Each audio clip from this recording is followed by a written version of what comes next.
Hello বন্ধুরা, কেমন আছেন সবাই? আশা করি সবাই ভালো আছেন। তো বন্ধুরা, আরো একটি নতুন আর সুন্দর একটি রান্নার ভিডিও নিয়ে আসছি আজকে। তো আজকে হচ্ছে যে গ্রামীণ পদ্ধতিতে আমাদের গ্রামে যেসব মাছগুলো পাওয়া যায়, একদম আমাদের বাড়ির পাশে হচ্ছে নদী, ওই নদীর মাছ একদম তনতাজা মাছ ছিল, কিন্তু আনতে আনতে মনে করেন যে মারা গেছে।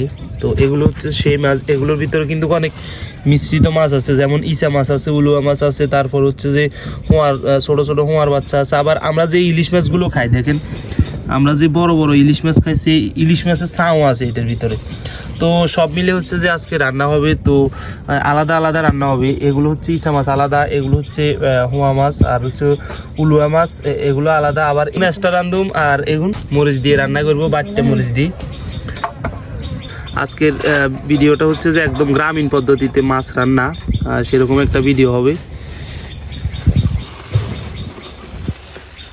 এখানে মাছগুলো কিন্তু হালকা নরম হয়ে গেছে। বাড়া মাছও আছে, এই যে এটা কিন্তু বাড়া মাছ, মানে এক হিসাবে মাছের কম্বো প্যাকেজ বলতে পারেন। এগুলো কিন্তু বড় যদি হইতো এক একটা আলাদা আলাদা হয়ে যেত।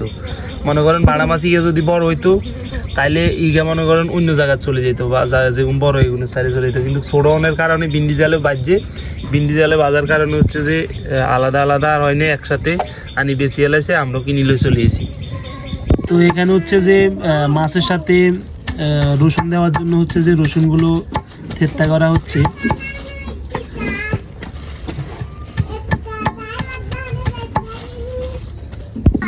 তো এগুলো হচ্ছে যে হালকা করে ভাজি হবে। এগুলো হচ্ছে ইচা মাছ। তো ইচা মাছ হালকা করে ভাজবো, এই জন্য হচ্ছে যে দিয়ে দেওয়া হয়েছে পরিমাণ মতো হলুদ, এরপর দিয়ে দেওয়া হচ্ছে পরিমাণ মতো লবণ।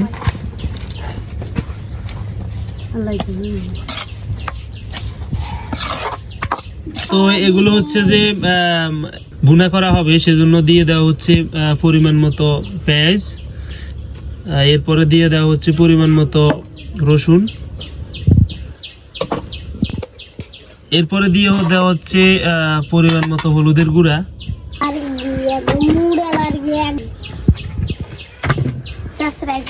তো এরপরে দেওয়া হচ্ছে পরিমাণ মতো লবণ। তো এটা হচ্ছে গ্রামীণ পদ্ধতিতে ভুনা করা হচ্ছে। তো এরপরে দিয়ে দেওয়া হচ্ছে পরিমাণ মতো মরিচের গুঁড়া, এবং যেহেতু ভুনা করা হবে সেহেতু দিয়ে দেওয়া হচ্ছে তেল। তো তেল দেওয়ার পর হচ্ছে যে সবগুলো ভালোভাবে মাখিয়ে নিতে হবে।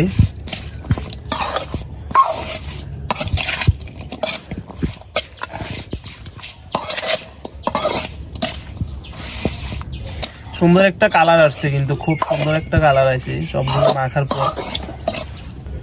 এরপরে যেহেতু ভুনা করা হবে সেহেতু হচ্ছে যে হালকা পরিমাণ মতো পানি দিয়ে দেওয়া হচ্ছে, মানে যেহেতু মাছটা তো যেহেতু কাঁচা, যেহেতু ওই যে ওরকম অনুযায়ী পানি দিয়ে দেওয়া হয়েছে। এবং পানি দেওয়ার পর কিন্তু খুব সুন্দর একটা কালার আছে। এমনিতে এখন থাকতে জিভে জল চলে যেতেছে, রান্নার পর কি অবস্থা হবে জানি। তো যেগুলো ভুনা করা হবে সেগুলো হচ্ছে গুঁড়ি দেওয়া হইতেছে।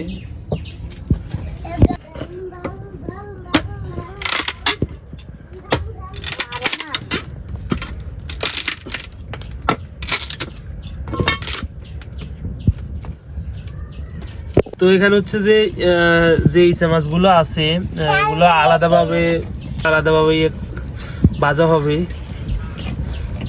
তো এখানে পরিমাণ মতো তেল দেওয়া হয়েছে। তো এখন হচ্ছে যে তেলটা হয়ে গেছে। তো এখানে হচ্ছে যে তেলের উপর হচ্ছে যে ইচা মাছ যেগুলো আছে সেগুলো দিয়ে দেওয়া হচ্ছে, যেগুলো ভাজা করবে আর কি ইচা মাছ, তো সেগুলো দিয়ে দেওয়া হয়েছে।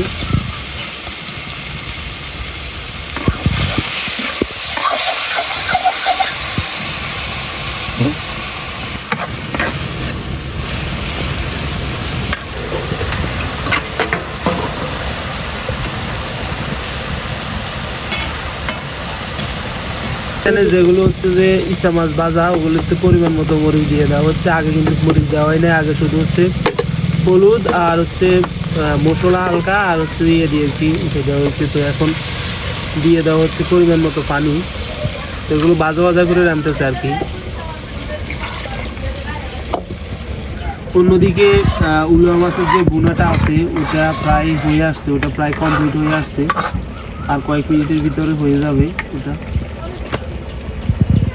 আর এটা হচ্ছে যে অলরেডি পানি দেওয়া হয়েছে, এটাও কিছুক্ষণের ভিতরে হয়ে যাবে। উলুয়া বৈশা আর ইসা মাছ দুইটার কিন্তু হয়ে আসার পর প্রায় হয়ে আসছে। কালারটা কিন্তু খুব সুন্দর একটা কালার আসছে, আরও হইলে কিন্তু আরও সুন্দর কালার আসবো। খুব সুন্দর আর একটা কালার আসছে এবং খুব সুন্দর ফ্লেভারও বাইরে দিতেছে দুইটা থেকে। তো এটা অলরেডি হয়ে গেছে, দেখেন কত সুন্দর একটা কালার আসছে না, খুব সুন্দর কালার আসছে কিন্তু।